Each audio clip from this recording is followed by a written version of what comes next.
নমস্কার বন্ধুরা, আজকে আপনাদের জন্য নিয়ে এসেছি পশ্চিমবঙ্গের একটি গুরুত্বপূর্ণ স্বাস্থ্য বিভাগের নতুন চাকরির আপডেট নিয়ে। চাকরির স্থান কলকাতা। যে পোস্টে নিয়োগ হচ্ছে সেটির ক্ষেত্রে বেতন রয়েছে লেভেল 11 পে স্কেল অনুযায়ী বেসিক পে ৬৭,৭০০ টাকা প্লাস অন্যান্য ভাতা। আপনার বয়সটি যদি ৪৫ বছরের মধ্যে হয়ে থাকে এবং স্বীকৃত মেডিকেল ডিগ্রি থাকে তাহলে ভিডিওটি কন্টিনিউ করুন। আসুন বিজ্ঞপ্তির প্রথম থেকে দেখে নেওয়া যাক কি পোস্ট, আবেদনের পদ্ধতি কি আছে, কারা যোগ্য আছেন। একেবারে লেটেস্ট বিজ্ঞপ্তি এটি ১৫ই জুলাই ২০২৬-তে প্রকাশ পেয়েছে Chittaranjan national cancer institute Kolkata এর পক্ষ থেকে, যেটির অ্যাডভার্টাইজমেন্ট নাম্বার 8/06/2026। পোস্টের নাম সিনিয়র রেসিডেন্ট। যে ডিপার্টমেন্টের শূন্য পদটি রয়েছে সেটি হচ্ছে গাইনোকোলজিক্যাল অঙ্কোলজি। আবেদন করার জন্য আপনার থাকতে হবে স্বীকৃত মেডিকেল ডিগ্রি, সংশ্লিষ্ট বিষয়ে post graduate degree, MCI registration certificate এবং কমপক্ষে ১ বছরের অভিজ্ঞতা।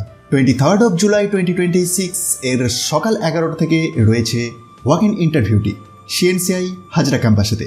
এই নির্দিষ্ট পোস্টে আবেদন করার জন্য আপনার 200 টাকার আবেদন মূল্য লাগছে।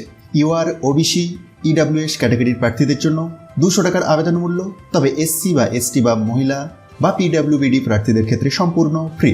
শুধু আবেদন করলেই চাকরি নিশ্চিত নয়, মেরিট এবং ডকুমেন্টের যাচাইয়ের ভিত্তিতে সিলেকশন হবে। অসম্পূর্ণ আবেদন বাতিল করা হবে। সব আপডেট অফিসিয়াল ওয়েবসাইটে দেওয়া হবে, তাই রেগুলার বেসিসে সিএনসিআইয়ের যে অফিসিয়াল ওয়েবসাইট cnci.ac.in ভিজিট করতে থাকুন। যারা মেডিকেল লাইনে কাজ করতে চান তাদের জন্য এটি একটি দারুণ সুযোগ। খুব কম সময়ের মধ্যে ইন্টারভিউ, তাই দেরি না করে প্রস্তুতি শুরু করুন। ভিডিওটি ভালো লাগলে লাইক করুন এবং বন্ধুদের সাথে শেয়ার করুন। চ্যানেলে নতুন হয়ে থাকলে অবশ্যই সাবস্ক্রাইবের পাশাপাশি অল নোটিফিকেশন বেলটিকে এনেবল করে রাখতে ভুলবেন না। ধন্যবাদ।